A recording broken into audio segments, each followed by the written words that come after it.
आज का ये वीडियो दिखाने का बहुत इंपॉर्टेंट मकसद है। हम वुमेन सेफ्टी की तो बात करते हैं और उस पर सरकार भी काम करती है, लेकिन आदमियों की सुरक्षा का क्या? सुनकर हंसी आ रही होगी, टॉपिक ही कुछ ऐसा है। ये वीडियो को एंड तक जरूर देखना, क्योंकि कुछ ऐसे नंबर्स आपके सामने रखेंगे जिससे आपकी आंखें खुली रह जाएंगी।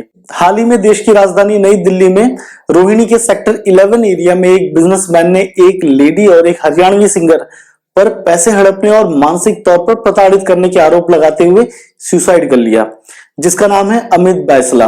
आत्महत्या से पहले अमित बैसला ने काफी सारे वीडियोस बनाए और उसने अपने इंस्टाग्राम अकाउंट पर भी पोस्ट किए। वीडियो में अमित बैसला ने नेहा जिंदल और सिंगर सुमित गोस्वामी पर बहुत सीरियस आरोप लगाए हैं। नेहा अमन की बिजनेस पार्टनर भी रह चुकी है। फिलहाल सारी इन्वेस्टिगेशन पुलिस कर रही है। पूरी कहानी जो सामने आ रही है वो बहुत ही खराब है।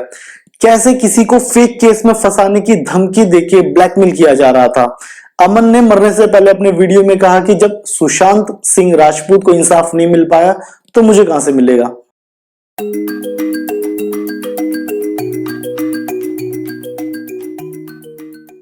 अब पूरा मामला क्या है? सुसाइड करने से पहले बिजनेसमैन अमन बैसला परिवार के साथ रोहिणी सेक्टर 11 में रहते थे। वो होटलों में रेगुलर यूज होने वाले सामान जैसे साबुन, शैम्पू और तौलिए जैसे सामानों की सप्लाई करते थे। वो 29 सितंबर को अपने ऑफिस गए और देर रात तक घर नहीं पहुंचे।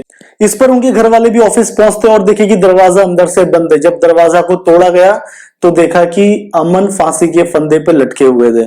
जल्दी में उन्हें फंदे से उतारकर नजदीकी अस्पताल में ले जाया गया, जहां डॉक्टरों ने उन्हें मृत घोषित कर दिया। जानकारी के अनुसार साल 2018 में इन्होंने नेहा जिंदल के साथ मिलकर काम शुरू किया था, लेकिन एक साल पहले ही नेहा इनसे अलग हो गई। नेहा अभी एक हरियाणवी सिंगर सुमित गोस्वामी के साथ काम कर रही है। अमन ने जो वीडियोस बनाए मरने से पहले, उसमें उन्होंने बोला कि नेहा ने उनसे पहले भी मां बीमार है बोलकर 2.5 लाख रुपए लिए थे और कुछ दिन बाद और बहाना किया और 5 लाख रुपए ले गई। इसके बाद उसने अपने परिचित हरियाणवी सिंगर जिनका नाम है सुमित गोस्वामी, उसको भी अमन से ब्याज पर 10 लाख रुपए दिलवाए। अब पैसा न तो नेहा लौटा रही थी और ना ही सुमित लौटा रहा था, और पैसे मांगने पर ये दोनों उसको ब्लैकमेल कर रहे थे और धमकी दे रहे थे। और ये सारी की सारी चैटिंग और ऑडियो रिकॉर्डिंग, कॉल रिकॉर्डिंग सब कुछ अमन ने अपने इंस्टाग्राम वीडियोस पे पोस्ट की हुई है। यहां तक कि जब भी पैसे मांगो तो सुमित अमन को धमकी देता था। आरोप है कि कुछ दिन पहले ही नेहा अमन से मिलने आई थी और उसने कार में ही अपने कपड़े फाड़ दिए और उससे 10 लाख रुपए मांगने लग गई, और अगर रकम नहीं देगा तो बोला कि मैं तुम्हारे ऊपर रेप का केस लगा दूंगी। वीडियो में अमन ने यह भी कहा कि जब सुशांत सिंह राजपूत को इंसाफ नहीं मिला तो मुझे कैसे मिलेगा।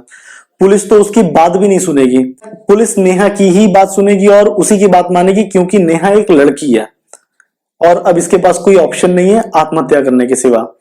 कितने दुख की बात है कि रेप जैसे सेंसिटिव क्राइम को लोग अपने फायदे के लिए कहीं भी इस्तेमाल कर लेते हैं, स्पेशली लड़कियां। अब आपको कुछ नंबर्स बताने हैं। 2012 में दिल्ली के निर्भया कांड के बाद सरकार ने काफी स्ट्रिक्ट नियम और कानून बनाए वुमेन सेफ्टी के लिए, और जो कि जरूरी भी था। वुमेन सेफ्टी को लेकर काफी स्ट्रिक्ट कानून बनाना बहुत जरूरी था, लेकिन उसके ठीक अगले साल रेप के केसेस बहुत तेजी से बढ़ने लगे। अब एक सर्वे हुआ दिल्ली में जिसमें पता चला कि साल 2013-14 में 50% से ज्यादा रेप केसेस जो थे वो गलत पाए गए। इसमें से ज्यादातर केसेस महिलाओं ने आदमियों से पैसे ऐंठने के लिए लगाए थे। एक इंसिडेंट बताते हैं। दिल्ली में 44 ईयर ओल्ड एक रियल एस्टेट एजेंट था। वो परेशानी में तब पड़ गया जब उसी की एम्प्लॉय ने उसके ऊपर रेप का आरोप लगा दिया। मिस्टर गुप्ता ने अपनी एम्प्लॉय की कुछ पैसे की हेराफेरी पकड़ ली थी और बोले कि मैं तुम्हारी पुलिस में कंप्लेन कर दूंगा।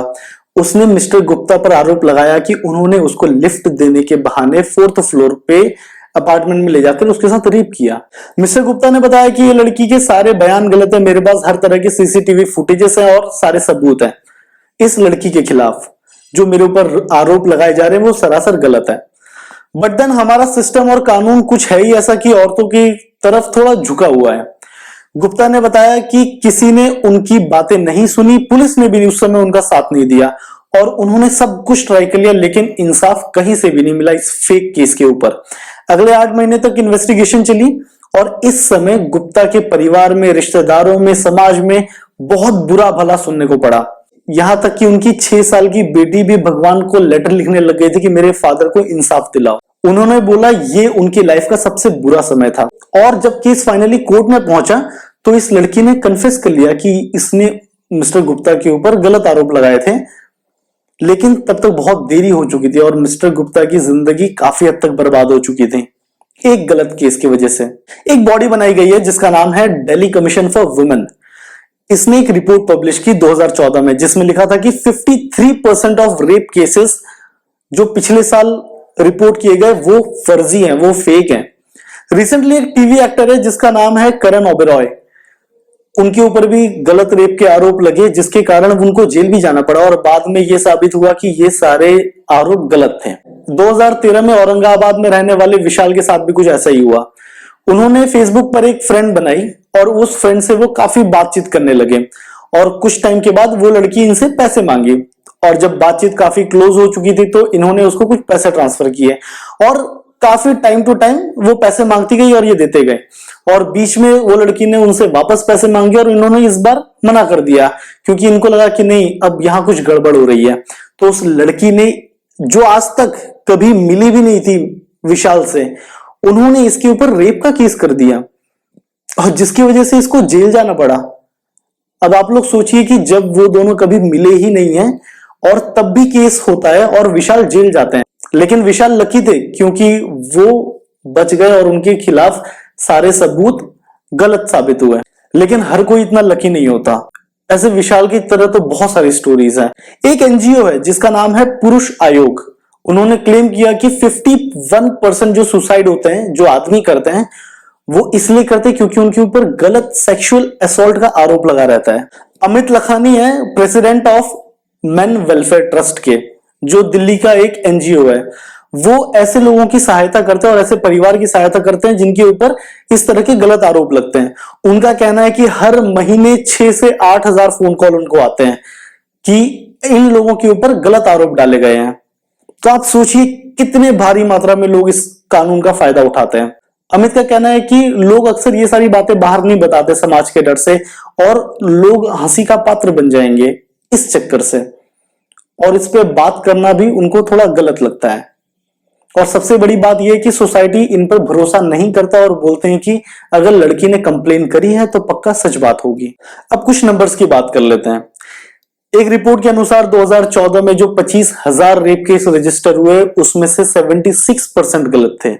30,000 छेड़खानी के केस जो दर्ज हुए उसके अंदर 75% गलत केसेस थे। डाउरी के 1 लाख से ज्यादा केस रजिस्टर हुए जिसके अंदर 98% केस गलत थे। अभी तक कुल मिलाकर इन केसों की वजह से 11 लाख से ज्यादा आदमी जेल जा चुके हैं।